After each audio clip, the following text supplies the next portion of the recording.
आदरणीय पवार साहेब, व्यासपीठावरील सर्व मान्यवर आणि जमलेल्या महाविकास आघाडीच्या लढवय्या कार्यकर्ते बांधवांनो, भगिनींनो आणि मातांनो, बऱ्याच दिवसांपासून आपल्या तिन्ही पक्षाचे आणि सोबत जे आणखी मित्र पक्ष आहेत यांच्या प्रमुख पदाधिकाऱ्यांची एकत्र बैठक घेण्याचं एक ठरत होतं, मुहूर्त लागत नव्हता. आज तो योग जुळून आला. चांगला मुहूर्त आहे. कालच स्वातंत्र्य दिन आपण साजरा केलेला आहे आणि आजपासून पुढच्या लढाईची सुरुवात आपण करतो आहोत. येता येता बातमी मी पाहिली, निवडणूक आयोग आज पत्रकार परिषद घेते. माझं तर मत आहे त्यांनी आज महाराष्ट्राची निवडणूकच जाहीर करून टाकावी. आमची तयारी आहे. तयारी आहे बोलायला खूप सोपं आहे, पण वाटते तेवढी लढाई काही सोपी नाहीये. आपण लोकसभा तर शत्रूला पाणी पाजलंच आहे. मी राजकीय शत्रू म्हणतोय. लोकसभेची निवडणूक ही संविधानाच्या रक्षणाची लढाई होती, लोकशाहीच्या रक्षणाची लढाई होती. जरा खाली बसून घ्या ना कॅमेरावाले. राहू दे, त्यांना पण राहू द्या, कारण त्यांच्यामुळे आपण संपूर्ण महाराष्ट्रात आणि देशभरात आपले विचार पोहोचवतो आहोत. ठीक आहे, जरा बसून घ्या. आताची लढाई ही महाराष्ट्र धर्म रक्षणाची आहे. महाराष्ट्राची अस्मिता, महाराष्ट्राची संस्कृती आणि महाराष्ट्राचा स्वाभिमान जपण्याची ही लढाई आहे. जे महाराष्ट्र लुटायला आलेले आहेत, मध्ये मी माझ्या कार्यकर्त्यांसमोर बोललो होतो की लढाई लढायची तर कशी लढायची, अशी जिद्द पाहिजे. एक तर तू राहशील ना तर मी राहीन, या जिद्दीने लढाई लढली पाहिजे.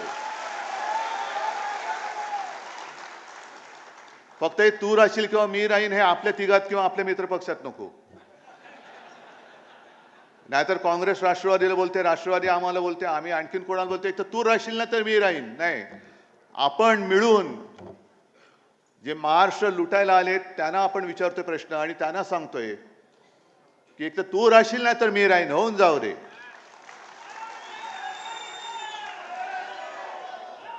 आता या सगळ्या आघाड्या वगैरे सगळ्या होत्यात. आपली तर पहिल्यापासून आहेच.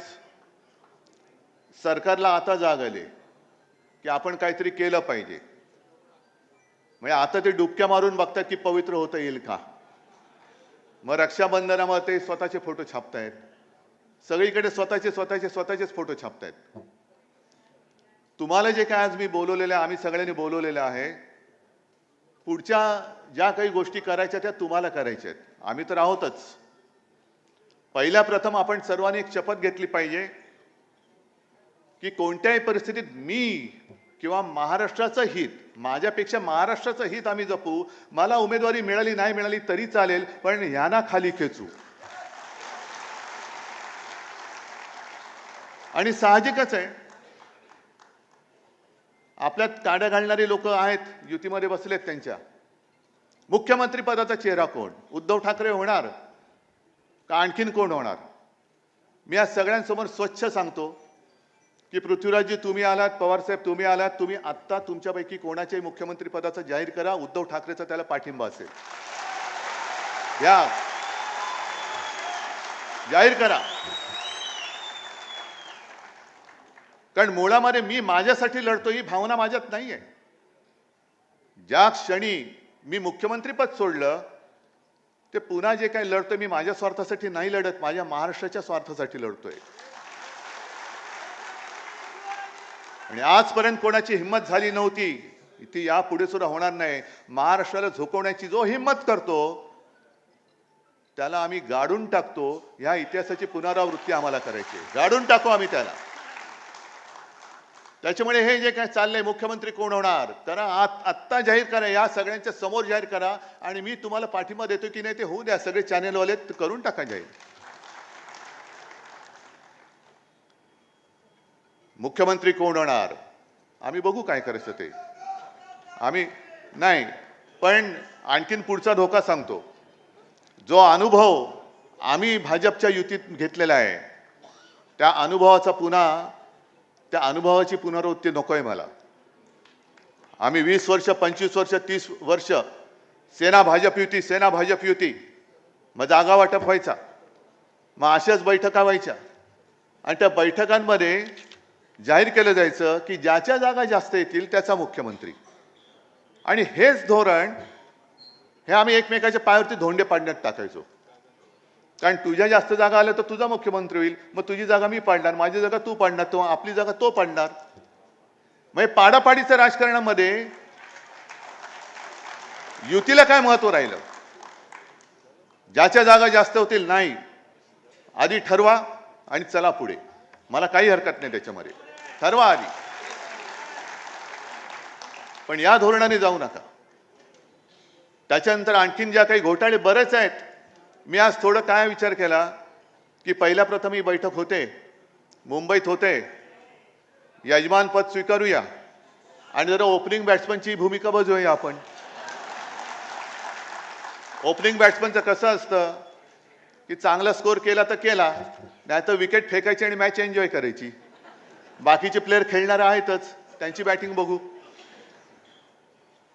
तर त्यांच्या ज्या काही योजना आहेत त्याच्यात आणखीन एक योजना त्यांनी काढली, हा सुद्धा एक घोटाळा आहे. आणि तुम्हाला मग कळेल की मी नेमकं काय म्हणतोय, तुम्हाला काय करायचंय, मी काय करायचं, हे तुम्ही स्वतःला विचारलं पाहिजे की मी काय करायचं.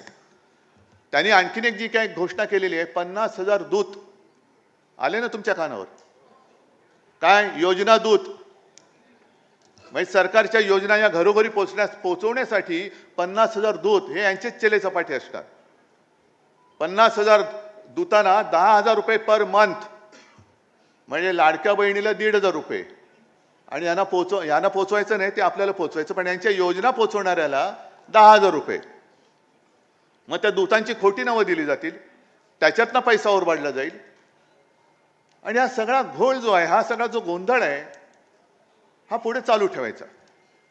ज्याप्रमाणे लोकसभेच्या निवडणुकीत मोदी रथ, मोदी सरकार गावागावात अडवले. मोदी सरकार की भारत सरकार? आम्हाला भारत सरकार पाहिजे, मोदी सरकार नकोय, आज सुद्धा नकोय.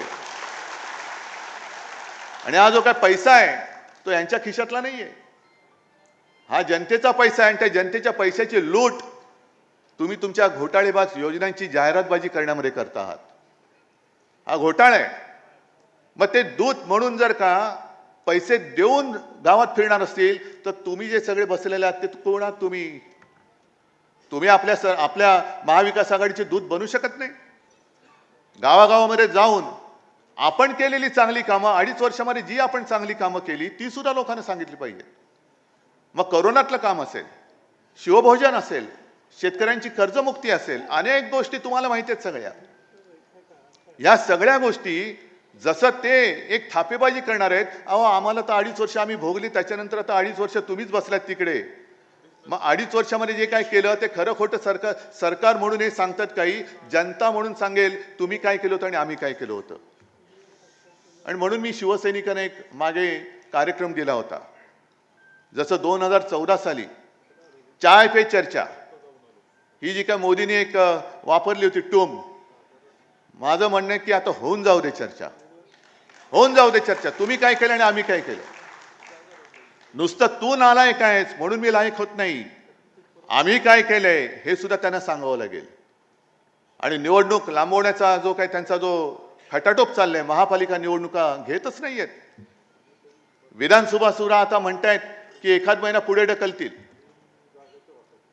हे कशासाठी? तर आपण केलेली कामं ही लोकांना विसरायला लावायची. आपण जे काय करोनामध्ये काम केलं, आपण जे काय सगळं शिवभोजन आता चालू आहे की नाही कल्पना नाही, पण 10 रुपयामध्ये आणि करोना काळामध्ये 5 रुपयात शिवभोजन गरिबांना आपण दिलं, करून दाखवलं आपण. पण ते विसरायला लावायचं आणि स्वतःच्या न केलेल्या योजना थापा मारायच्या त्याच्यात. आता तर अशी माहिती मिळते की घोषणा केल्यात, लाडकी बहीण पैसे कुठून आणायचे. न्यायालय त्यांना फटकारतंय की इकडे नुकसान भरपाई द्यायला पैसे नाहीत, लाडक्या बहिणीची योजना आम्ही थांबवू का. आणि मग सगळेच मुख्यमंत्री उपमुख्यमंत्री कोणाचं काय, कोणाचा पायपूस कोणामध्ये नाही, चिडचिड चालले. अनेक जे IAS ऑफिसर आहेत ते मला सांगते की साहेब लवकर या, तुम्ही लवकर या. म्हणजे यांची जी काही दडपशाही चाललेली आहे, दमदाटी चाललेली आहे, आणि आपले मिंदे सांगतात की मी चांगलं सांगतोय तोपर्यंत ऐका, नाही तर दुसरं रूप दाखवावं लागेल. अरे तुमचं रूप दुसरं काय आहे हे सुद्धा लोकांमध्ये पोहोचवण्याचं काम परत तुमचं आहे. बरोबर तुम्ही मुद्द्याला हात घातलात. कारण यांचं खरं रूप जे आहे गद्दार. सरकार पाडायला 50 खोके, लाडक्या बहिणीला 1500 रुपये, आणि मोदींनी म्हटलं होतं 15 लाख तुमच्या अकाउंटमध्ये येतील. तर 15 लाखाचे 1500 का झाले? 15 लाख का झाले? पण एकूण राजकारण जे चाललेलं आहे, काल स्वातंत्र्य दिनाच्या निमित्ताने आपले सरन्यायाधीश ज्यांच्यावरती आमचा विश्वास आहे, न्यायदेवतेवरती विश्वास आहे, शिवसेनेबाबतचा निर्णय, राष्ट्रवादीचा बरोबरचा निर्णय त्या 50-60 वर्षात नक्की मिळाल्याशिवाय राहणार नाही, मला खात्री आहे. याच्यात चुकीचं काय बोललो मी? नाही, कारण आपण जर सांगितलं की लवकरची तारीख द्या, ते सांगतात तुम्ही आमच्यावरती आम्हाला आदेश नाही द्यायचा. मग आम्ही हात जोडून उभे आहोत. या जन्मी नाही तर पुढच्या जन्मी आम्हाला नक्की न्यायदेवता पावल्याशिवाय राहणार नाही. पण त्यांनी काल एक पत्रकारांशी बोलताना मी बातमीच आणली मुद्दामून. एवढीच बातमी आहे, खरं अख्खं भाषण मी काय पाहिलेलं नाही, पण त्याच्यात त्यांनी म्हटलेलं आहे की बांगलादेशमुळे स्वातंत्र्याचे महत्त्व अधोरेखित. बांगलादेशमुळे, ज्या बांगलादेशला आपल्या हिंदुस्थानने स्वतंत्र केला, त्या बांगलादेशामुळे आपल्या देशाचं स्वातंत्र्य जर का अधोरेखित होणार असेल तर आपण कशाला ह्या देशात जन्माला आलो? कोणत्या पदावरती आपण बसलो आहोत? दुसऱ्या देशात काय झालंय? अरे बांगलादेशामुळे स्वातंत्र्य अधोरेखित झालं असेल, महत्व अधोरेखित झालं असेल, तर तिथे जी काय हुकुमशाही होती, दडपशाही होती, तिच्या विरुद्ध जनता रस्त्यावरती उतरली. पंतप्रधानांना राजीनामा द्यावा लागला, सरन्यायाधीशांना सुद्धा राजीनामा द्यावा लागला. ही लोकशाही बांगलादेशातली तुम्हाला मान्य आहे? परवडणार आहे? आणि स्वातंत्र्याचं महत्व जर का जाणून घ्यायचं असेल तर भूतकाळात डोकावं लागेल. हे आपले चंद्रचूड जी बोलतात ह्या बातमीनुसार, मी माझ्या मनातलं किंवा मी त्यांचं भाषण प्रत्यक्ष पाहिलं नाही, ऐकलं नाही, पण भूतकाळात डोकावं लागेल. चंद्रचूड साहेब मान्य आहे, पण आमचा प्रॉब्लेम असा आहे की आम्ही जेव्हा भूतकाळात डोकावतो ना, तेव्हा आम्हाला रामशास्त्री प्रभूने दिसतात. रामशास्त्री प्रभूने राघोबा दादाला या प्रायश्चित्ताला, या जे काय पाप आहे, हा जो गुन्हा आहे, त्याला देहांत प्रायश्चित्ताशिवाय दुसरं शिक्षा होऊ शकत नाही, हे सांगणारे रामशास्त्री प्रभूने आमच्या भूतकाळात लपलेले आहेत. आणि आपण सुद्धा कधीतरी भूत होणार आहोत, म्हणजे भूतकाळात जाणार आहोत. आजचा जो वर्तमान काळ आहे तो उद्याचा भूतकाळ आहे. मग त्यावेळेला आणखीन कुठे काही घडलं, मग देशाचं स्वातंत्र्य, त्याचं महत्त्व कळण्यासाठी भूतकाळात डोकावं लागलं, तर मग आम्ही राजकारणी म्हणून काय करतो, आणि चंद्रचूड साहेब तुम्ही सुद्धा या देशाचे सरन्यायाधीश म्हणून काय केलं, हे त्यावेळेच्या भूतकाळामध्ये नमूद झालेलं असेल. हे नमूद झालेलं असेल. आज जी का आम्ही लढाई लढतो आहोत, ही लोकशाहीचीच लढाई आहे, स्वातंत्र्याचीच आहे. ज्या पद्धतीने हिंदू, मुसलमान आणि महाराष्ट्रामध्ये सुद्धा समाजामध्ये हे जे काय आगी लावत आहेत. आता काय झालं, गेल्या निवडणुकीमध्ये मुस्लिम समाजाने भरभरून मतदान केलं, बौद्धांनी केलं, सगळ्यांनी केलं, हिंदूंनी तर केलंच, मराठी माणसांनी केलं. पण मुसलमानांनी मतदान का केलं? उद्धव ठाकरे बरोबर मुस्लिम का आले? मी हिंदुत्व सोडलं. पण करोना काळामध्ये जे काय आपल्या सरकारने काम केलं, हे नालायक आपले महायुतीतले आपले विरोधक, जे आपणच त्यांना मोठं केलं, ते विसरले. पण ज्यांना आपण वाचवलं ते मुस्लिम असो, बौद्ध असो, ते नाही विसरू शकले. सीए एनआरसीच्या वेळेला सुद्धा जे काम आपण केलं, एक भयभीत वातावरण झालं होतं सगळं. आता काय करणार? इथल्या लोकांना हाकलून देणार. मी महाविकास आघाडीच्या तर्फे मुख्यमंत्री म्हणून सगळ्यांना सांगितलं होतं की मी एक सुद्धा असं पाऊल केंद्राला उचलायला देणार नाही. जे या देशाचे नागरिक आहेत आणि जे देशावरती प्रेम करतात त्यांना मी इथून जाऊ देणार नाही. म्हणून मुस्लिम आमच्या सोबत आले. काल मोदीजी तुम्ही जे बोललात की सेक्युलर संविधान, सेक्युलर नागरिक संहिता, म्हणजे तुम्ही काय हिंदुत्व सोडलं? हिंदुत्व न मानणाऱ्या चंद्रबाबूच्या मांडीला मांडी लावून तुम्ही बसलात, नितीश बरोबर बसलात, मग तुम्ही हिंदुत्व नाही सोडलं?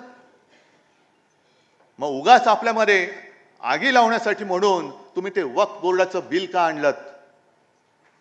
बरं आणलं तर आणलं, हिम्मत होती तर बहुमत तुमच्याकडे असताना मंजूर का नाही करून दाखवलं? तुम्ही मंजूर का नाही करून दाखवलं?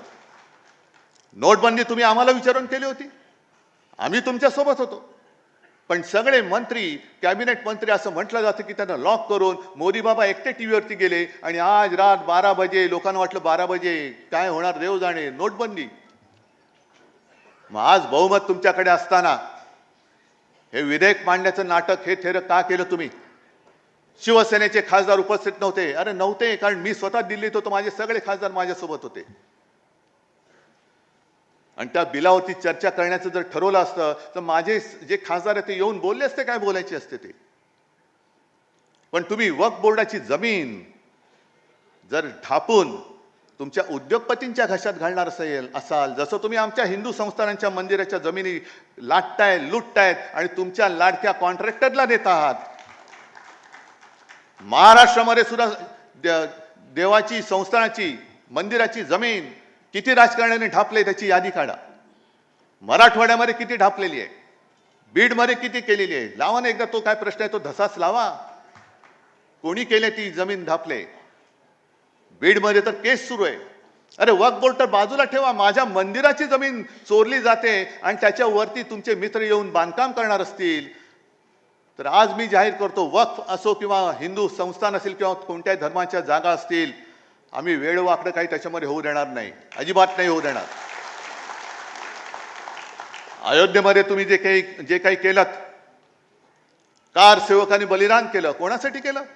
लोढासाठी केलं, अदानीसाठी केलं, रामदेव बाबासाठी केलं, श्री श्री रविशंकरसाठी केलं. कितीतरी लाखो कारसेवक तिकडे गेले, बलिदान झालं त्यांचं, मार खाल्ला, काही अपंग झाले आणि मग राम मंदिर उभं राहिलं. एक तर तुम्ही बांधलं ते सुद्धा गळकं, आमच्या हातामध्ये घंटा. आणि अयोध्येमधली जमीन कोणत्या दराने त्या ट्रस्टने विकत घेतली आणि त्याच्यावरती ती कोणाला दिली ह्याच्यावरती सुद्धा जेपीसी लावा. हा विषय फक्त वक्फ बोर्डचा नाहीये, हा माझ्या मंदिरांचा सुद्धा आहे. आमचे शंकराचार्य जे बोलतात की केदारनाथ मधलं 200-250 किलो सोनं गायब झालं, लावा त्याची सुद्धा चौकशी लावा. त्या तिकडे कोणी चोरला आणि पितळ्याचं कोणी तिकडे मुलामा दिला हे सुद्धा पितळ उघडं पडलंच पाहिजे. पण सगळं चांगलं चाललेलं आहे आणि आता भाजपचं काय खरं नाही, कारण मोदींची गॅरंटी चालत नाही म्हटल्यानंतर तुम्ही उद्धव ठाकरेला जर का अडचणीत आणण्यासाठी हे प्रश्न विचारत असाल तर इथली जनता काही ही दूधखुडी नाहीये की तुम्ही म्हणाल ते ऐकाल. म्हणून माझं म्हणणे की आजच निवडणुका घेऊन दाखवा, तुम्ही आजच घेऊन दाखवा. आणि मग जसं वक्फ बोर्डाचं तुम्ही बिल आणलं, मी आज जाहीर त्यांना प्रश्न विचारतोय, महाराष्ट्रामध्ये तुम्ही समाजामध्ये जी काही आग लावलेली आहात, मराठा, ओबीसी, धनगर, मी तर स्वच्छ भूमिका मांडलेली आहे. मला वाटतं पवार साहेब तुम्ही सुद्धा मांडलेली आहेत, काँग्रेसने सुद्धा मांडलेली आहे. मर्यादा वाढवण्याचा हक्क, अधिकार हा राज्य सरकारला नाही आहे. बिहारने वाढवलेली मर्यादा ही कोर्टाने उडवून लावली. हा अधिकार जो आहे तो फक्त आणि फक्त लोकसभेचा आहे, अन्यथा राष्ट्रपती हे करू शकतात. सर्वोच्च न्यायालयाचा अहवाल घेऊन, त्यांचा सल्ला घेऊन आरक्षणाची मर्यादा वाढवू शकतात. बरोबर ना पृथ्वीराजजी? मग मराठा आरक्षणाचं बिल लोकसभेमध्ये आणा, मर्यादा वाढवा, ओबीसींचं आरक्षण तसंच ठेवा, धनगरांना द्या, सगळ्यांना द्या. आज आम्ही सगळे महाविकास आघाडी त्याला पाठिंबा देतो. आणा आरक्षणाच्या मर्यादा वाढवण्याचं बिल आणा. पण आगी लावून ठेवायच्या, धर्माधर्मात आगी, हिंदू मुसलमानमध्ये आगी, हिंदूंमध्ये मराठी अमराठीमध्ये आगी, मराठी माणसामध्ये मराठेतरमध्ये आगी. आणि त्या आगीवरती म्हणजे तुम्ही घरांच्या होळ्या पेटून त्याच्यावर तुमच्या पोळ्या भासतात. म्हणून आम्ही तुम्हाला गाडल्याशिवाय राहणार नाही. आणि म्हणूनच म्हणतो, एक तर तू तरी राहशील किंवा मी तरी राहील. आणि ही पुढची लढाई जी आहे, बोलण्यासारखं खूप आहे, बोलण्यासारखं खूप आहे.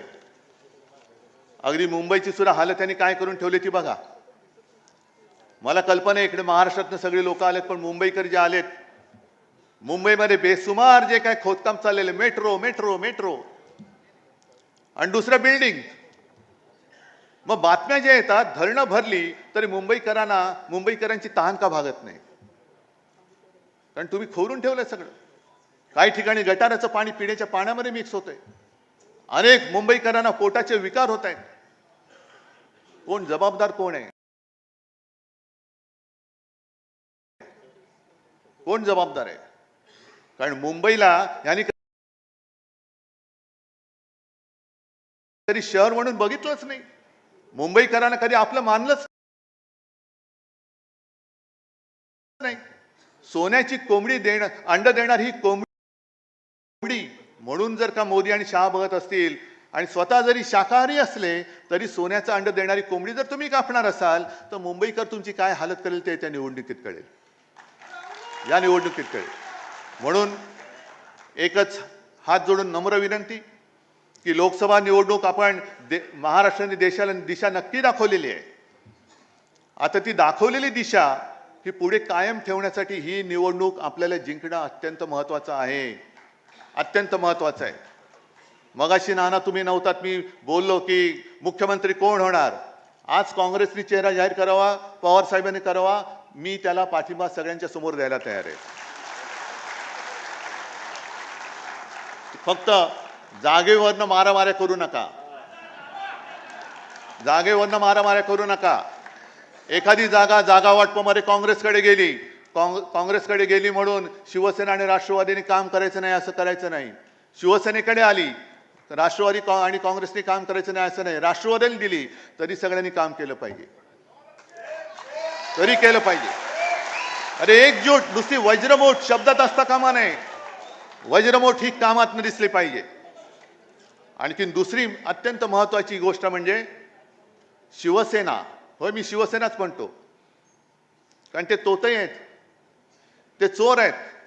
त्या चोरांच्या हातात मी शिवसेना ठेवणार नाही. भले माझं धनुष्यबाण त्यांनी चोरलं असेल तरी पुन्हा एकदा सांगतो, त्यांच्या बुडाला आग लावण्यासाठी मी मशाल घेतलेली आहे.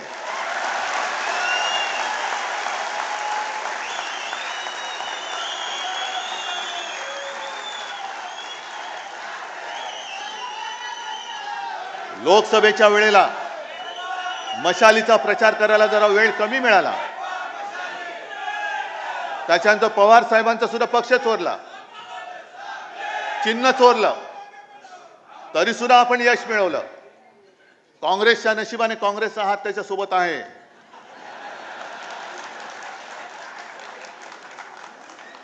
त्याच्यामुळे काँग्रेसचा हात, शिवसेनेची मशाल आणि पवार साहेबांचा तुतारी वाजवणारा मावळा हा गावागावामध्ये पोचवा, घराघरामध्ये पोचवा आणि हातामध्ये मशाल घेऊन यांच्या बुडाला आग लावून विजयाची तुतारी फुंका.